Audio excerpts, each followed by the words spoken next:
What do I enjoy most about working with students? Well, that is easy. The diversity of thought and the enthusiasm that young people bring with them, the naivete, but in a good way, of questioning, thinking of a question in a different way than I would think of it, keeps me fresh, and it keeps me excited about continuing to give these opportunities to young people as they're going through their careers.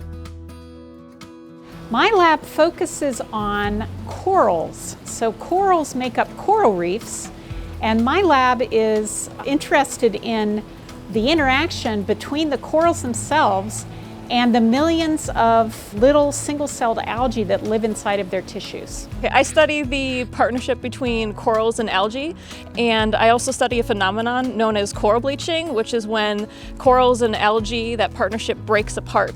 It's a very intimate partnership that has to do with immunity and metabolism. So the hope behind this is to get a better understanding of how do symbiotic relationships work, maybe get this involved in some conservation work, if we can understand how they exchange nutrients under different conditions. We might be able to find a role in how bleaching is starting and continuing in corals all around the world, and maybe help combat that. I came to OSU because it had a pretty good marine program and it wasn't too far from family. I knew I wanted to be involved in some sort of marine science. My whole life I've always been interested in that, and the research that Eric is doing specifically is really interesting to me because I feel like what you can conclude about that could be helpful in the future of climate change and helping out the ocean. I've been working here for almost 2 years. So the first year I worked as an employee working to take care of the sea anemones in the lab, and then the second year that's when I started doing research. Through the years, any number of science majors have worked in my lab, not just from biology or zoology. The favorite part of my work is honestly mentoring students. So it helps me to be able to understand, by explaining to them what's going on, it helps me understand what the story is, and I think science is actually a big part of it is storytelling. And I get to perfect my storytelling by helping students and explaining and teaching the students.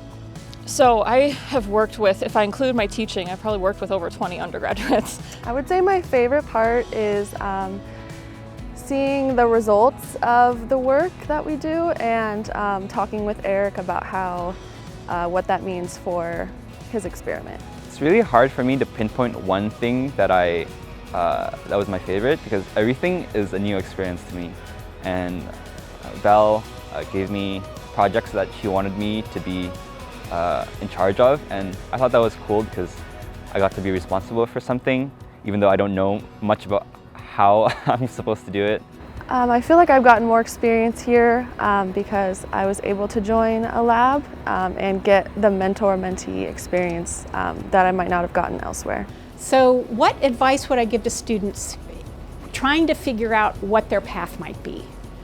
And today's world is challenging in so many ways, and there's so many big problems that we face as a planet, as a nation.